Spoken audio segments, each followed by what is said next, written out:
Hey guys, welcome back.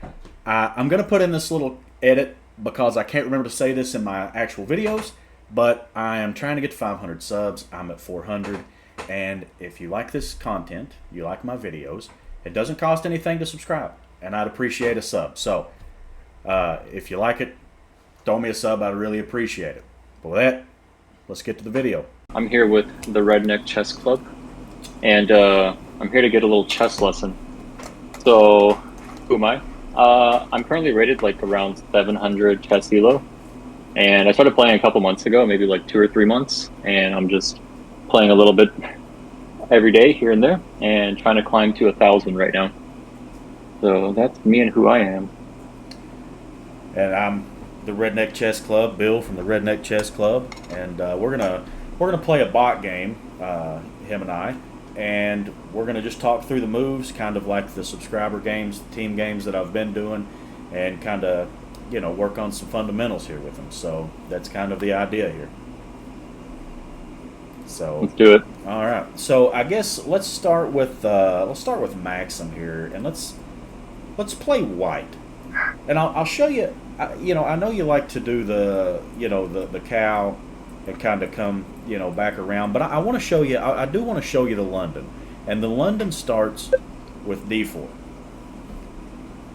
D4, got it. You can play this just like with the cow against anything. It doesn't matter what they play against this. You can play this against anything. So the next move is bishop out. Every one of these pieces have a place that they go. So instead of like playing, the open Sicilian, for example, where you have to know, okay, this knight comes out. Well, when should I capture this? When should I let him take me? Do I go with a bishop? Do I need to push the f pawn? Right. This is all setup based, and all of your pieces have a specific place that they go, almost regardless of what they play. So he's playing in kind of, whatever this is, and the next move is e3. And then you get your knight out.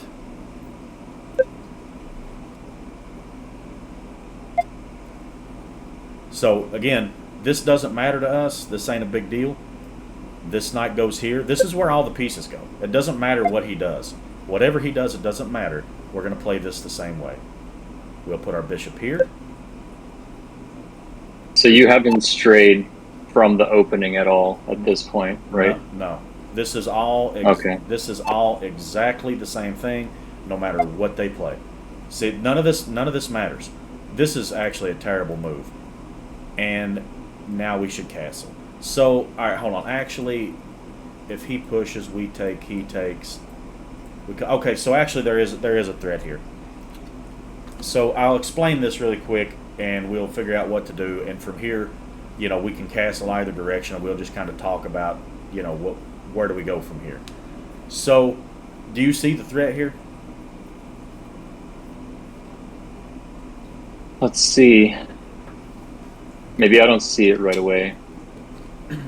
Probably not. I guess my noob eyes don't see it.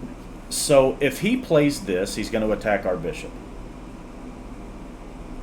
We take, and he recaptures. Actually, no, that doesn't work because we could recapture. Because we have the knight. Yeah, what I was thinking is he comes in, and then we take, like we can't take because it's supported by a pawn, and then he gets a fork. But actually, in this scenario, it doesn't work. So we can castle. So you could just castle here. It's a matter of preference, whichever way you want to do it. What do you think, king side or queen side? I figure king side. Why not? Queen. King. So we can castle. We can castle that way, but he's already started making a wave of pawns toward the king side. So I would probably just castle queen side away from this attack that he's got brewing here. Gotcha. That's the way I would. So I'm wondering one thing about this opening. So the bishop on f4, is that just to get the bishop developed, and just so it doesn't get stuck on the back rank, like at the beginning there? Yeah, partially. Yes, partially. But this bishop can get involved in the game. Usually they castle kingside, So in the beginning of the game, it's not generally the best bishop in the world, but you can come up and get this pin.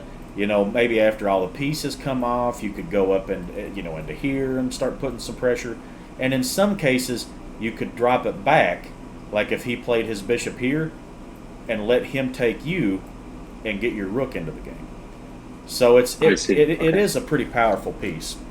It's not fully realized its potential yet, but it can become a pretty potent piece. So Cool. I think let's castle queenside is what I think. You all right with that? Yeah, let's do it. All right. So here we are. It's move. It'll be move 9. Our turn to move, and he's got how many pieces developed? It looks like, his minor piece is none, right? He's got nothing. Well, yeah. Right. So yeah, he's got nothing developed. So yeah, it's not. This is not good. This ain't good. So what would you play here? Well, it looks like. It looks like you can check him, but then even if he puts his pawn out on c6, you probably have to move your bishop back to a4 because he can just recapture with his knight. So maybe that's not the best play. But let's think. I don't know, maybe there's a case for getting the queen out so the pawn can push up on c3 or something. So you shouldn't push the pawns in front of your king. So ideally, you want to keep this exactly the way that it is. So you don't want to do that. Now the problem with this isn't necessarily the pawn move. He could do that, and then you've wasted your time. But the bigger problem is you have 1, 2, 3, 4, 5 pieces actively, currently in the game, ready to play, and he's got 0 pieces, nothing. So if we play here, and he does this, you take, and he recaptures, now he's developed a piece, and one of your pieces playing the game is no longer playing. No, I see. Yeah, so you diminish your advantage. So he would love to trade off some of your pieces right now. We don't want him to be able to trade. So what stands out here to me immediately is all of this action here, and the king is still on the home square. So if we were able to start peeling some of these pawns away, this could get really dangerous really quick for this king. So what do you think the best way to get rid of some of the defense there in front of that king would be? How do we get rid of some of this? Maybe you can. Let's see. I'm trying to think if there's like a weak pawn. I guess his weakest pawn is the e pawn since he only has the bishop defending it. But let's see. Yeah, all his pawns are defended, so I guess I'm not really sure. So in this case, even if you come out losing a pawn or two, it doesn't necessarily matter what. So you've seen sacrifices, right? You've seen players sacrifice pieces. Yep. Yeah. Yep. So what the scoreboard here says, so if he's +2, that's great. That's fantastic. But what really matters is how many pieces are playing the game, right? So if you sacrifice a rook, but you've got a queen, a bishop, and a knight all bearing down on the king, yeah, you could sacrifice your piece, and he's up material on the scoreboard, but your pieces are where it matters. So even if you come out losing a pawn or two, if you rip this open, yeah, the scoreboard says he's still got these rooks, this knight, he's still got all this, but it's not playing the game. So what you want to do is you want to push this, and you want to start ripping this open, even at the cost of a couple of pawns, maybe at the cost of a piece, because when you see something like this, alarm bells should be going off that you're developed, all of your pieces are in the game, don't trade, rip this thing open and start an attack on the king. So that's exactly what you want to do. So the move here is this. This is what you want to do. Now I'm sure Stockfish is going to E4. say, something like this, or maybe even, maybe even the H pawn. But this is fine. This move is the one we're going to go with here. Huh. Nice. So how do you recapture that? Well, you've only got one way, so. With the bishop, yeah. But now you see this? Yep. So already he's having to start responding to what we're doing. So he's having to think about, what the, he's on the back foot. So we're making moves and he's on the back foot here. So what do you do now? Probably capture the pawn on c6. I mean, I imagine you can fork his rook and the king there. Or no, because then his knight can capture. Never mind. Yeah, you take this, he gets another Think piece. about that. Yeah. Right. Maybe that's not the best move. Maybe pushing the knight up to e5, or is that not so great? Knight to e5 here. Yeah. So then you can recapture with your dark square bishop, and then threaten his rook too. So if you play this and he recaptures, or he captures, then you play here. His rook gets out of trouble, and now you've lost a knight. So I probably, I probably wouldn't play that. I probably wouldn't play that. Maybe does it make sense to maybe move the rook on h1 over to e1? It does. That makes great sense. So this guy's not playing. So getting him to start playing, that's perfectly fine. Because lining a rook up with the king is always a good idea, especially since our goal is to start ripping this thing open. Because a rook lined up with the king creates tactical opportunities. So you could end up in a situation like if this guy were to move, if the rook's here, this guy moves. Now this is pinned, and maybe you push like this, takes, and maybe even take with the queen. I don't know, but it doesn't matter because this guy can't recapture because your rook's here. You see what I'm saying? So, yeah. Rook over is a fine move. You want to be careful about this though. That's the only thing you've got to worry about here if you bring your rook over. So just be careful about that. It's fine because if he plays that, we could do this, and it's not the end of the world. But yeah, this is probably what I would play too. I like it. Now, this pawn is pinned. You see why? It's not an absolute pin. Like if your bishop was here, then it's in an absolute pin. But do you see why he can't move this pawn? Yeah, I imagine because you can just retake his bishop there. Yeah, there's nothing defending the bishop. Right. So the bishop is undefended. So makes sense. All right. So what do we do here now? All of our pieces are playing. What do we do? Huh.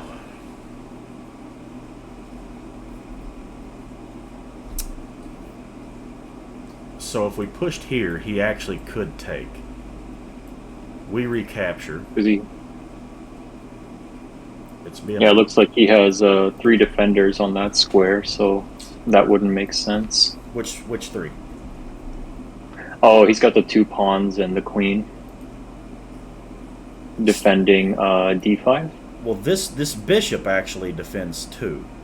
So, but if we push and he takes and we recapture, how many defenders does he have? Let's see.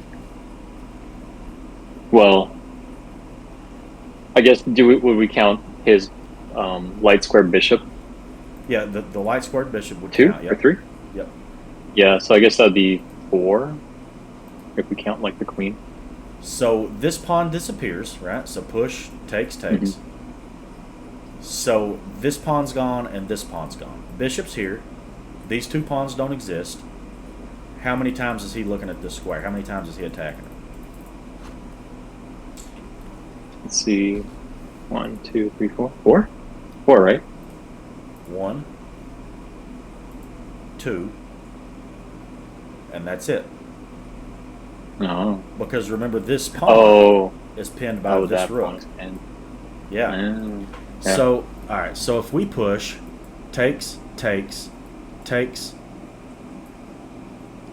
takes, takes, captures with the rook, we have in that scenario exchanged a whole bunch of our attacking pieces. I don't really love that. I don't really love that. How come? Because we want to open an attack against the king, so we ideally we don't want to exchange off the pieces. That alleviates the pressure from his position. So what we want to do is we want to start trying to find a way to open lines up to the king.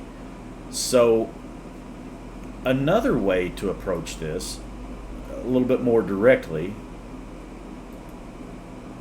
might be to drop this back and just go straight in with this.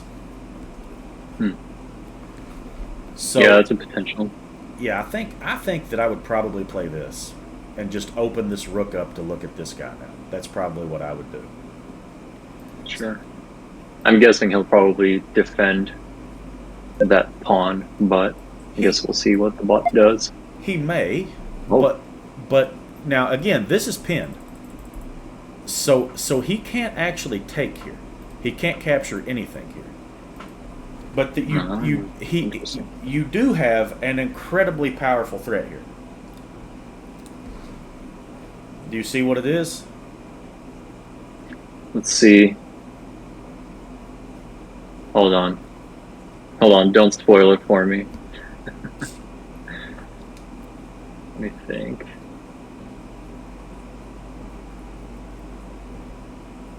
I give up. Tell me.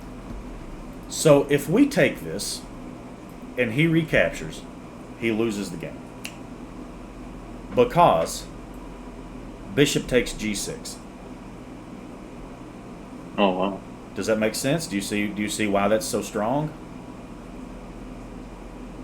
Oh, let's see. Yeah, because he's forced to move his king, but he still has like one square to escape if we do that, right? So this guy disappears. This guy disappears. And he's in check. The queen is attacked 2 times and defended only by the king. The king cannot recapture because of this battery. So if we take and he takes and we play check, wow. This is defenseless. So if we capture here, he actually cannot recapture. He loses the game on the spot. And this is yeah. Oh. So this is absolutely the move. This is 100% the move. And he sees it. Well, that's like some high level stuff there. That's like beyond my comprehension at this point, but good to know. Well, it's yeah. I mean, it's not. That's it's just a discovered attack is what that is. That's it is a little bit higher level maybe, but it's something you should definitely stick into your repertoire, and try to kind of remember. So how do we? Yeah, the bishop move feels really unnatural because like if you go back a move there or 2 moves, yeah, the bishop move feels really unnatural to capture his pawn on g6 because it has a defender there. Mm-hmm. So I guess that's why that move like doesn't stand out right away, but it makes sense when you talk about it. Yeah, it's so a check is the most forcing move in the game, which this is. He would be able to capture your bishop, which is true. But when you recapture, there's nobody left to save the queen. Is the idea. I see. I see. Oh, okay. So, That makes sense. Okay. So now how do we get rid of this guy? That's the next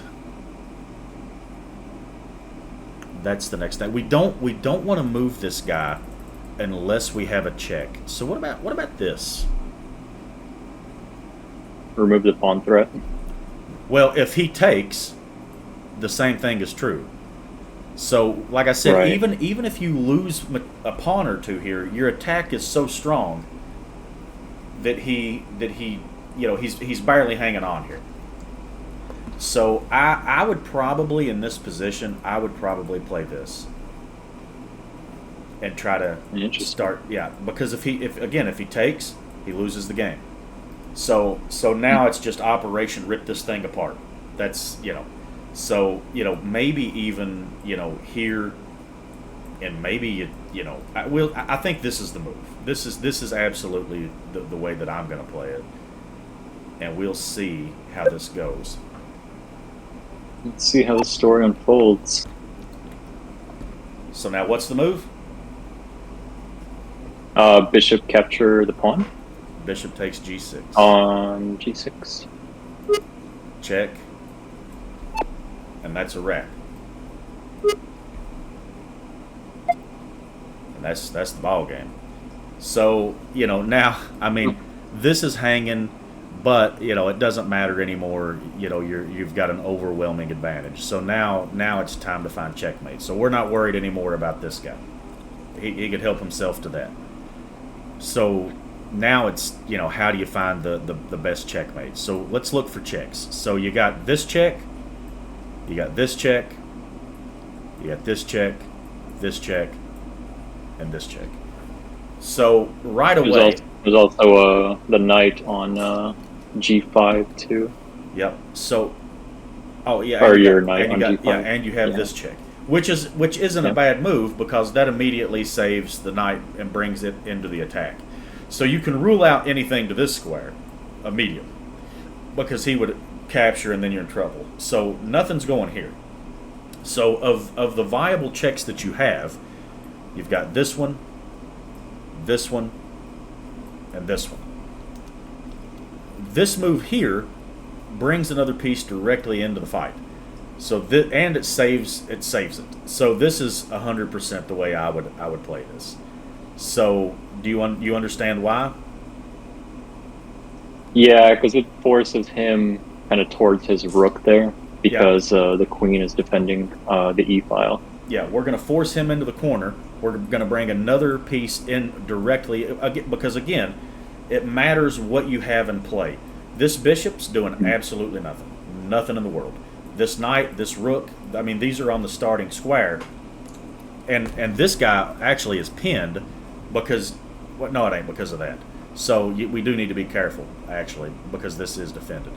But yeah, this saves the knight, and it delivers check, brings another piece up next to the king. So this is the move. Nice. So he goes there. So how do we play it from here? What are you thinking? Let's see. Let's see. Let's think about this. There's got to be a good obvious move somewhere.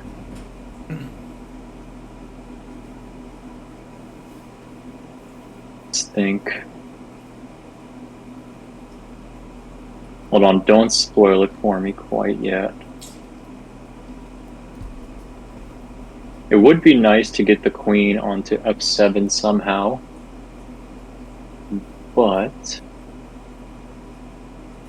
I mean, maybe you can go like queen c7 and then f7, and that would be checkmate. But I'm not quite sure what he would do after c7. But maybe there's something better.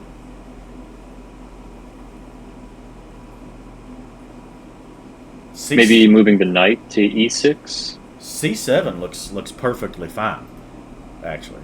So because you're threatening to take this, which is undefended, and you're threatening checkmate. So that's not a bad move. This is also a reasonable move, because again, you're threatening checkmate. I would probably play it like this, because I want to keep this pin. Is probably how I would do it. So because this guy can't go out and get on this diagonal or any kind of shenanigans, Whereas if you play here, this guy's pinned. If you play here, then he could maybe come up and block, or he comes down and maybe pins this, or who knows what he does. But with this, that he's not doing anything, and you're threatening checkmate in one. So you're basically pinning the bigger threat at the moment. Yeah, this guy here, yeah, I would play here and go to do this. He could maybe try to step up, and then when you play check, he comes here. That might be a thing.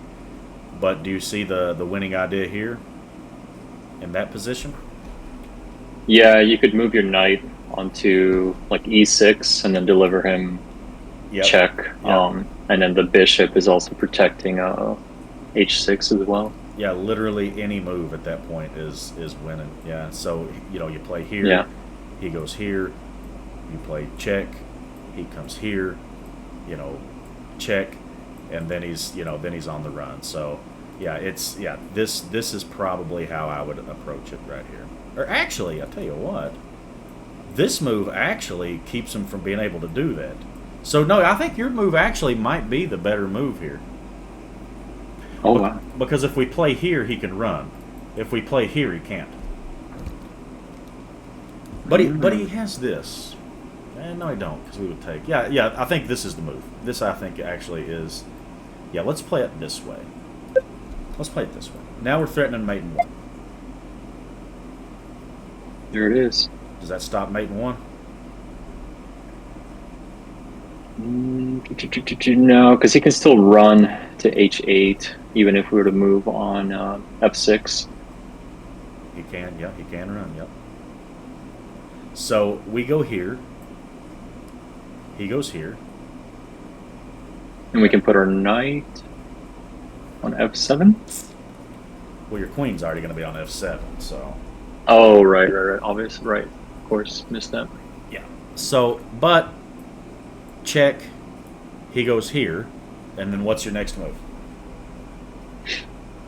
You can probably take his dark square bishop there. Right. Check. And then I think that would be game. That's ball game.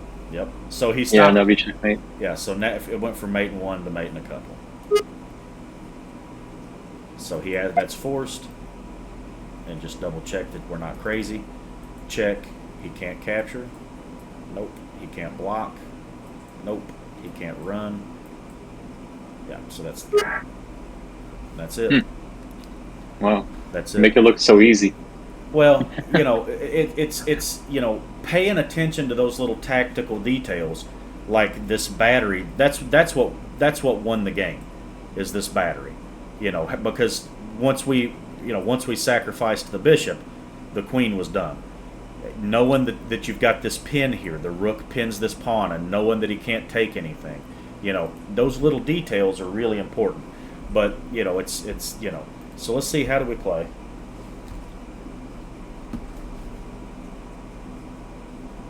%. So that's pretty. Oh, good. wow. Wow, that's great. See, this is, and So you again, basically you had like a climbing advantage like the whole entire game. That's cool.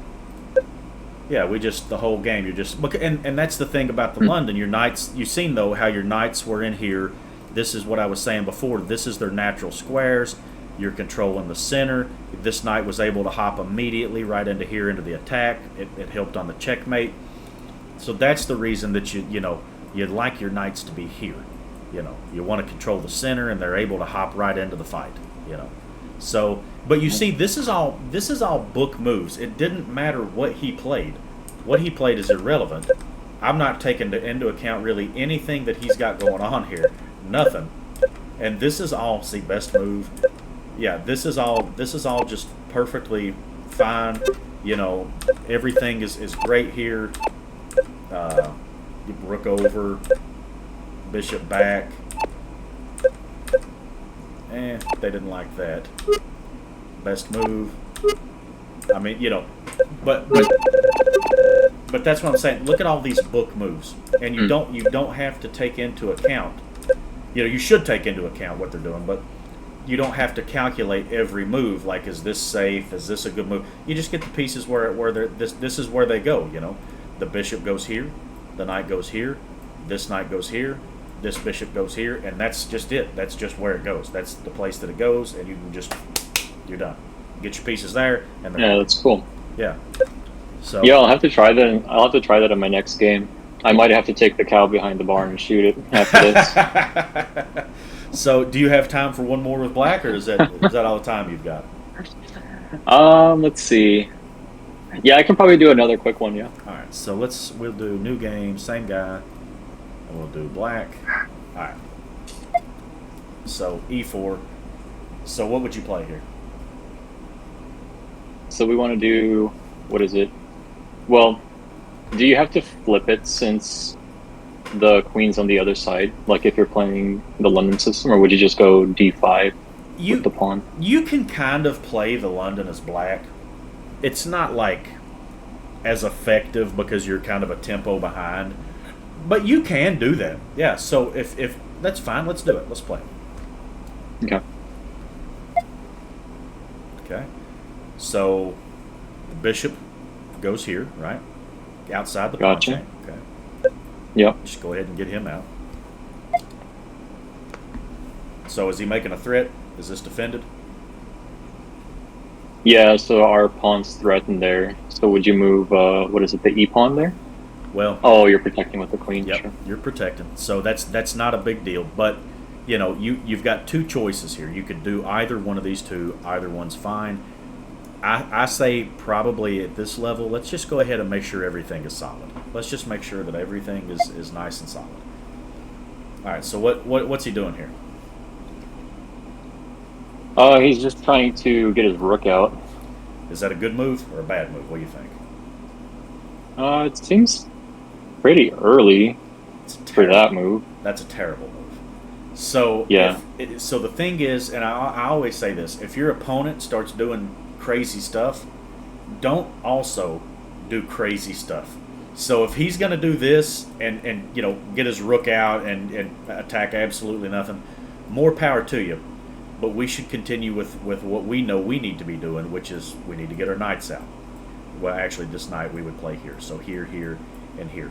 This move doesn't stop us. It doesn't create a threat. So we should develop.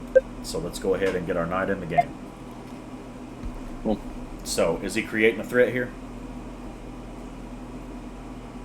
Not a huge threat. I mean, at the moment, he's only pointing at the c pawn. There actually is a pretty significant threat here. What am I missing? You may not have seen this yet, but the move that he wants to play is this. So if we play bishop here, now we're cooked. So we need to deal we need to deal with this. So what do you think the best way to deal with that is? Maybe pushing the a pawn up to a6 to block him there from jumping to that square. So you don't really want to. Where the c pawn?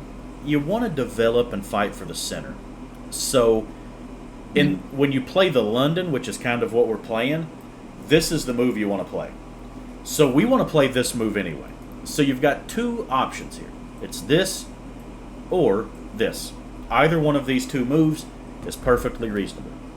Now, in this position, you don't mind to double your pawns because it supports this pawn push later, you see?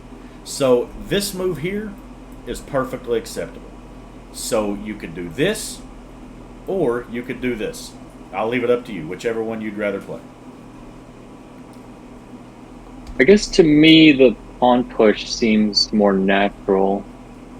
It seems like really early to just trade off bishops, but yeah, I guess if I was playing, I'd probably just push the c pawn, okay. But that's just me.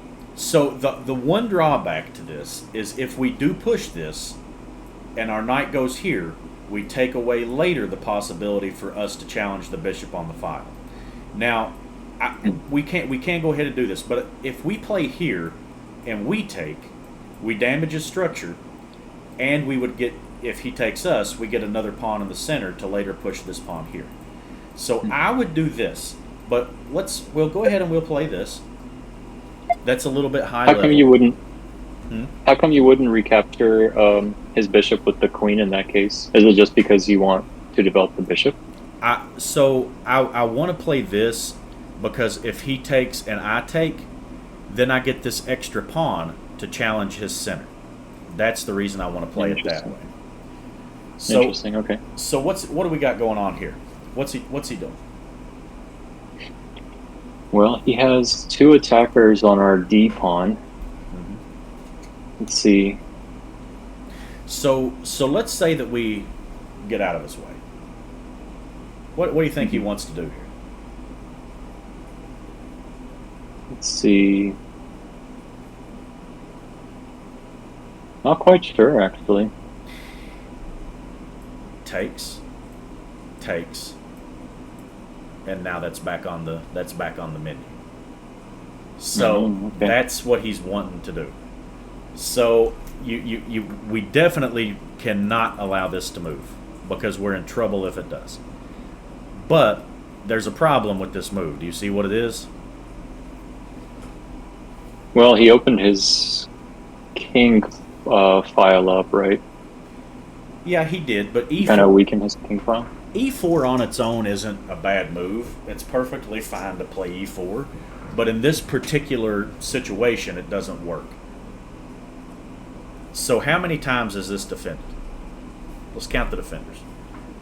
So he's By him? He's defending this pawn with the knight. This ain't defending. And that's this ain't it, right? defending. That's it. You're attacking that guy. And we have 3. 3 times. So can you take this? Yeah, probably. Well, would you take it with the pawn or with the knight? You don't want to break your structure apart because then that gives him something to attack. You don't want to. You want to keep your structure as intact as you can. That's really something that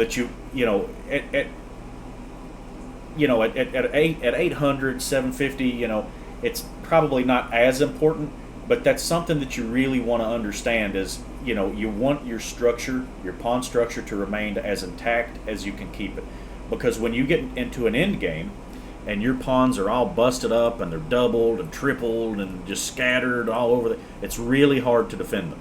But if your pawn structure is all still together at the end of the game, then these guys all support each other as they roll down the board. So here, I would take like this, because if he recaptures, then you could just slide in with the bishop. Yeah, and because here, if you take and he recaptures, now your knight's just awkward and stupid. Whereas if you take this way, you're creating another threat. If he takes, then you create another threat for yourself here, right? And your bishop's on a really good square. So yeah, here his rook is open.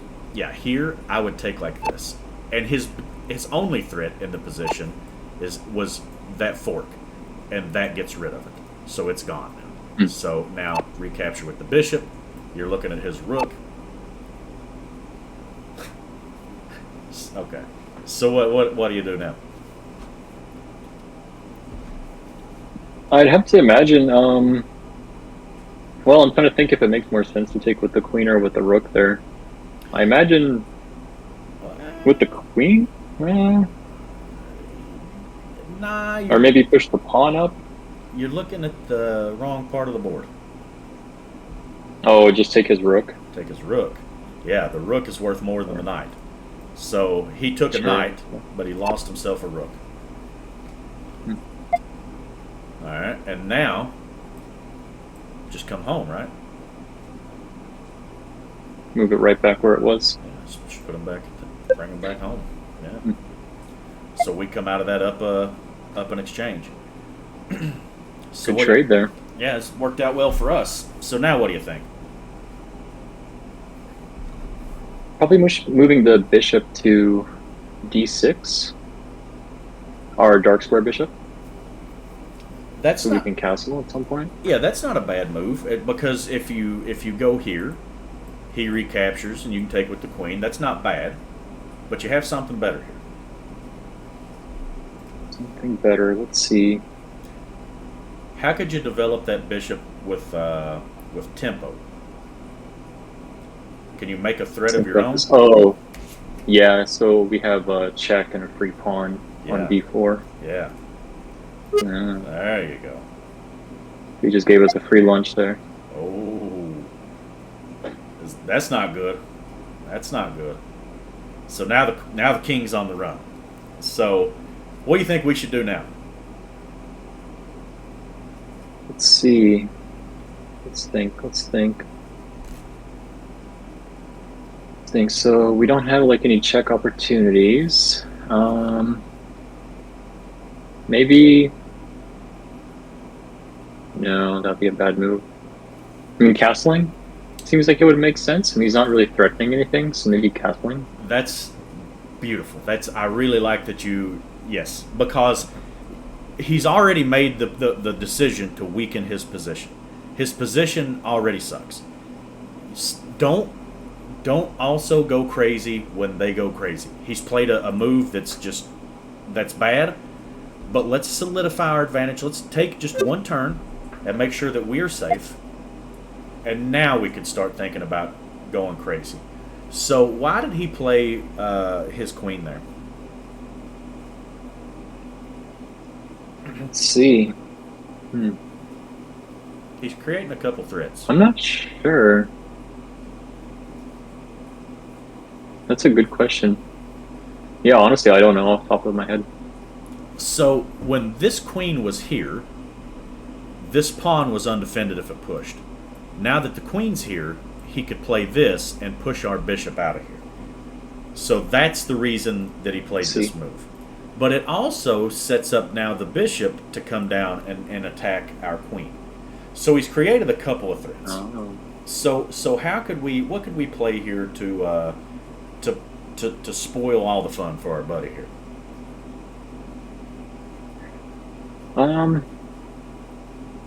Let's see. I mean, I guess no, that'd be a bad idea. I was thinking, maybe bishop to e7, the dark square bishop. So in case he tries to threaten the queen, we can just take there. Yeah, but you're attacking here, right? You're just kind of crisscrossing everything. So you really don't want to leave. You want to make it uncomfortable for him. So how could you stop this pawn from coming here? What could you play to make that move not work anymore? Well, I guess, I mean, we could throw our light square bishop into it, but then we're just losing the bishop. Yeah. Maybe we can move the queen to a5. So then if he does push his pawn, we can take with our bishop, and he takes with his queen, and then we recapture with our queen. Mm-hmm. Yeah, that's all. That's all. One idea. That I actually looked at this too, because that is no longer a threat, and this is also no longer a threat. I think though that there may be a better move here, and I'm thinking maybe play bishop to here, because if our bishop's on that square, he can't push this pawn, and it creates a threat. Oh, interesting. So yeah, I didn't think about that one. So the problem with that move is that he could play his rook to here. We would play this, but the bishop comes back, takes, and he's happy here. So I think. What about if you were to move the queen to f6, just so on the next move you can get rid of his pawn in the middle there, since it's sort of blocking a lot of what we want to do. That's not bad. Yeah, that's not a bad idea either. So I honestly kind of think this may be the best move. The same thing applies here as applied in the last game. If his king is stuck in the center, we should be thinking about how do we rip this open. So if we play this and he plays here, we could just come back. That's fine. And then after that, he's got nothing. And then you can take and start putting pressure on all of this. That's what I'm thinking. Okay. So I think that here, I would probably just go ahead and start trying to rip this open. So now what? Let's see.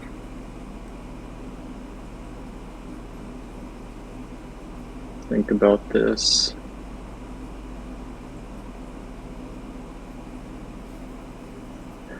What to do?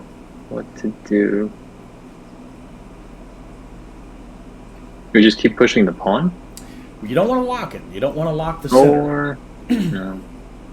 You want to open lines. You want to open lines toward that king. So how could you start opening the center?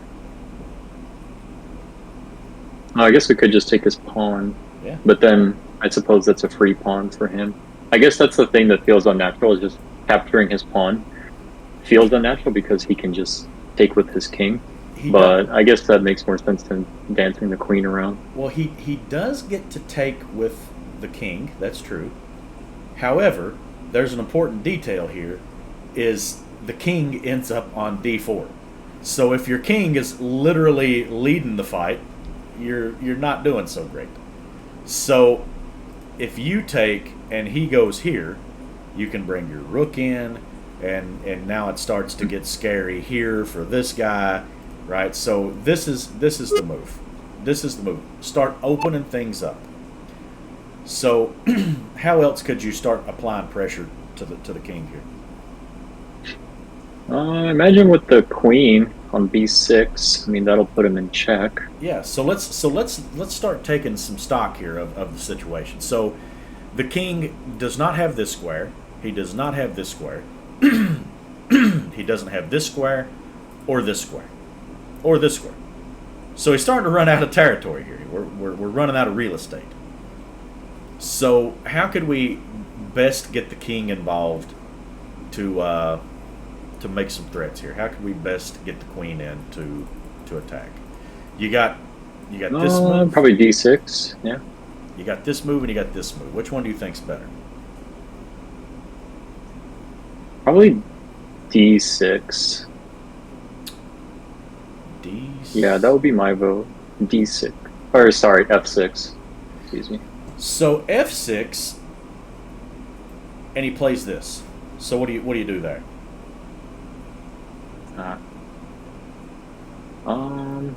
Yeah, I guess we're blocked there, huh? Because then our queen has no other square to attack his king from in that position. Yeah. So this move makes a little more sense because it takes this square away from him. He can't get in the way to block, and that forces him even further into enemy territory. So this is the move. And then we can move our bishop over to c3 after that. So now let's count again and have a look. So he doesn't have this square. He doesn't have this square. He doesn't have this square, this square, this square, this square, or that square, or that square. So he's literally one move from being checkmated. So I suppose the pawn on f6. Any check is a win here. So except this check because that gives him that square back. So yeah. So you got mate in 1 or mate in 1. So when you have checkmate with a pawn, you have to play it. It's in the rules. It's in the rules. So anyway, wow. But you see Too easy. Well, you see though the ideas are just you see how powerful it is when your pieces are in the game, and that's what I was telling you before we started the video. Is when you play the cow, you're spending a lot of time getting your knights to less than ideal places, right?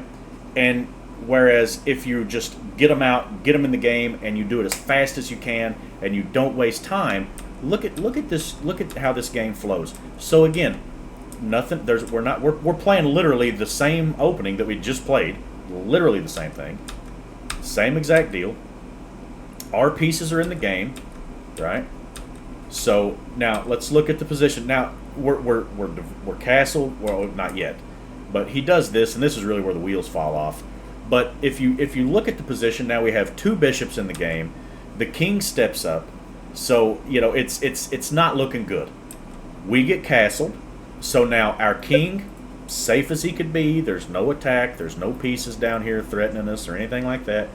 So now all of our pieces are now playing, right? The rooks are playing. They're active. The queen is ready to go. And now it's just about trying to open up some lines to get to this guy. And so he steps over. They thought that was the best move too, but whatever. That's inaccurate. And now you start opening up lines, and you see how quick this falls apart for our buddy here. It's just lost. And again, he didn't get his pieces out. And look at your pieces. Everything's connected and ready to play in the game. So that's what I was trying to say earlier about, you're spending time in that cow opening getting, to squares that aren't helping you, So you can play that. Tyler one played it. He's rated higher than I am. But if for what my opinion's worth, I would stick with, something a little more basic. You can play, like I said, you can play the London as white or black almost against anything that they do. With if you're playing it as white, they can play the England Gambit, which kind of throws you off a little bit. But black, obviously, you can't play it against E4. But I mean, if they play D4, you can just play the London. Just play exactly what we played, and it's fine.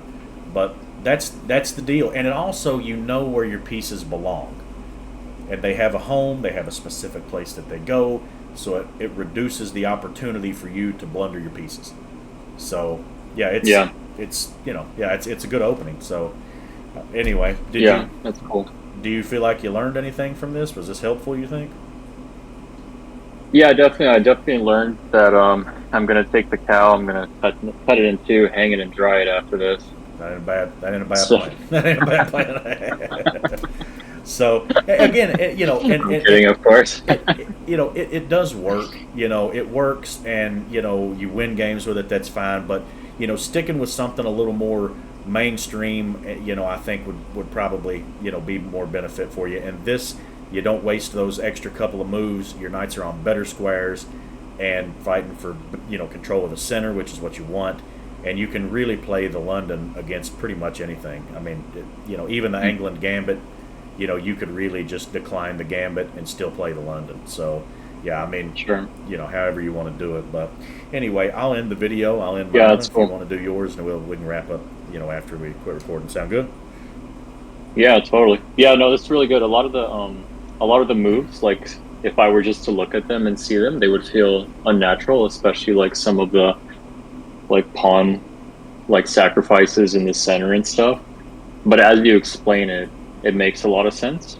But I think just for someone like me who's pretty new, it'd be hard for me to spot those moves immediately, even though they seem like those pawn sacrifices really shift the tide of the game, even if they seem really subtle. So yeah, that's cool. I'll definitely have to start thinking about that more and looking at that more, because I can see how it is sort of powerful in the long term. Cool. Yeah, when the king gets into the center, you want to open it up, and that's what I was saying. Even if it means sacrificing. Now, if you're going to sacrifice a piece, you better have something concrete. You could get away with losing a knight, or with losing a pawn. If the king is weak and he's out in the center of the board, losing a pawn, whatever it is, it's fine. If you're going to start losing pieces, you better have something. So but opening the board up when you see the king start, when he starts coming down here, yeah. Start ripping it open. Start just if he's got pawns around, try to open push pawns, open stuff up, and just try to get to him. Yeah, that's the deal. And you see, once the king ended up out here, he was 2 squares from home, so it's not even like he was over here. He was 2 squares away, and immediately it was okay, we have to start opening the board. The board has to open up, because once it does, now you're swarming them. It's bad. Yeah, it's bad. Makes sense. So, yeah. Yeah, totally. Cool. All right, so we'll end the video, and then we can wrap up together. Yeah, I appreciate it, Bill. This has been super useful. All right, man. Well, good. I hope you take something away from it. I hope it helps you get some wins. I'm going to go ahead and end my video, and then me and you can wrap up. Okay. All right. Well, if you guys like that, comment, subscribe, all the things, and I'll see you all in the next video. See you guys.